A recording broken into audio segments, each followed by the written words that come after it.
Hi, welcome to our last example in 1.6, determining a quadratic equation given its roots.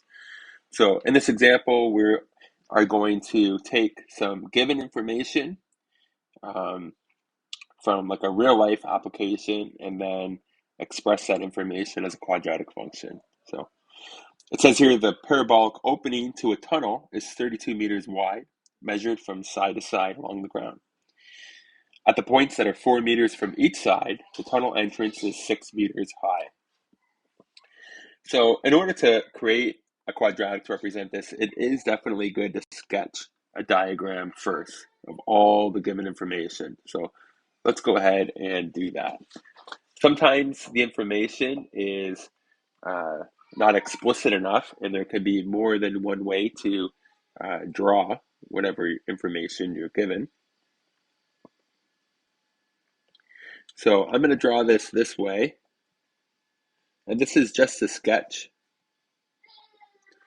Okay, there's my y and x axis. So it says the parabolic opening to a tunnel. So this is kind of like, I'm kind of going to draw like a front view for the tunnel. So it's going to look like as if you're going to be driving into it. So you can see the opening of the tunnel.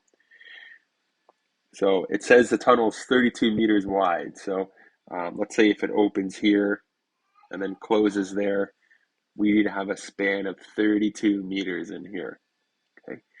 Now, if I set this tunnel up so that the maximum of the tunnel is at the y-axis, then I got nice symmetric x-intercepts for the base. Okay, so why don't we do that? So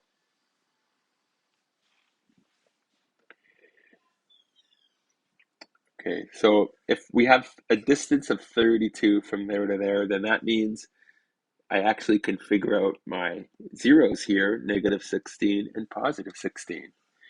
Okay, that way there's a distance of 32 in here. Okay, we're also told at points that are 4 meters from each side. So if we move over 4, the height is 6 meters high. Okay, so that's what it says here. So if I go over 4, 1, 2, 3, 4, and then I know that it's up 6 meters high. So 1, 2, 3, 4, 5, 6. So I got a point there. Okay, so that's a distance of 4. That other one's a distance of 6.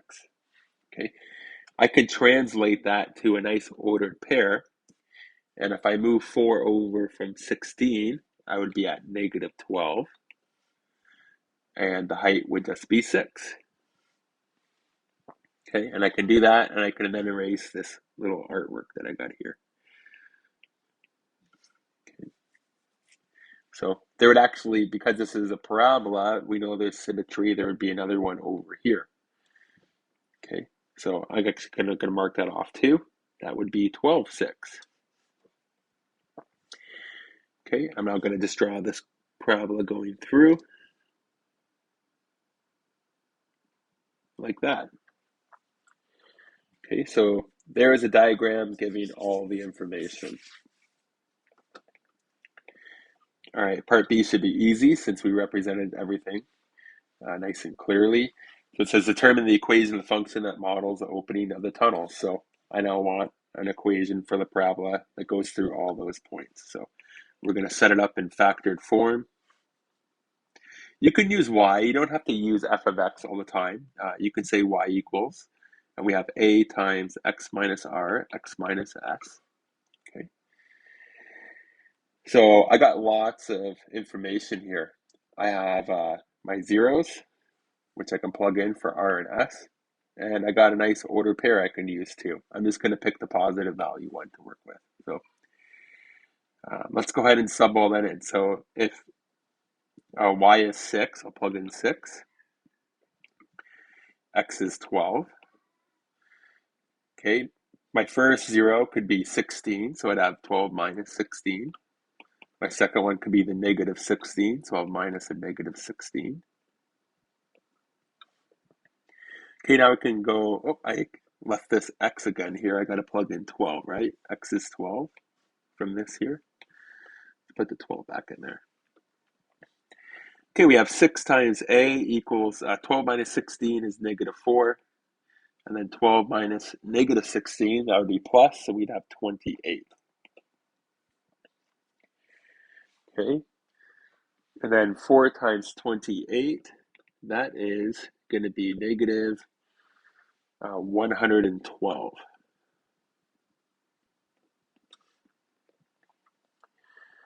All right, we can divide out the negative 112 on both sides.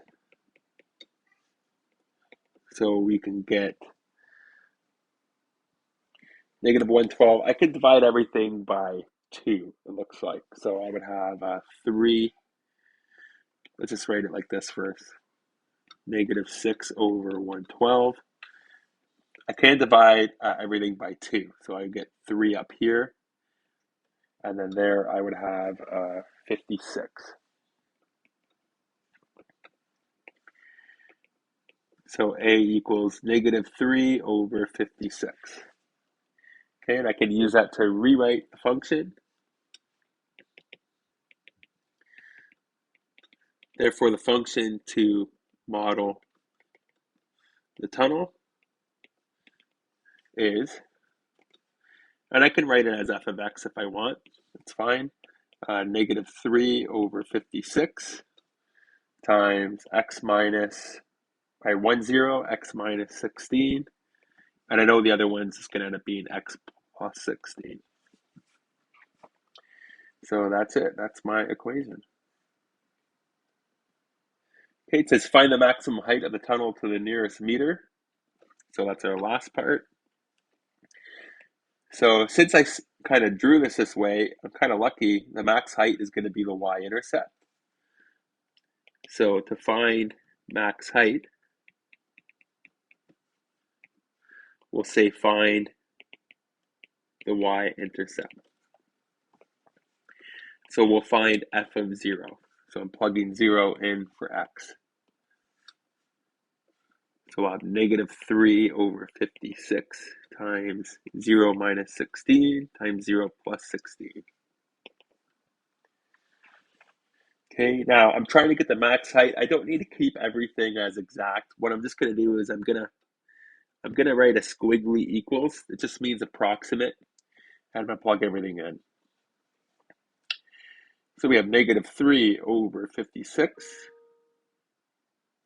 times, in brackets, we'll have negative 16.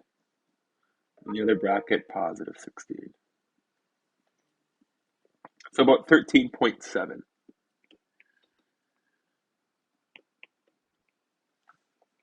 Okay, it says to the nearest tenth, so I just kept 1 decimal place for the height.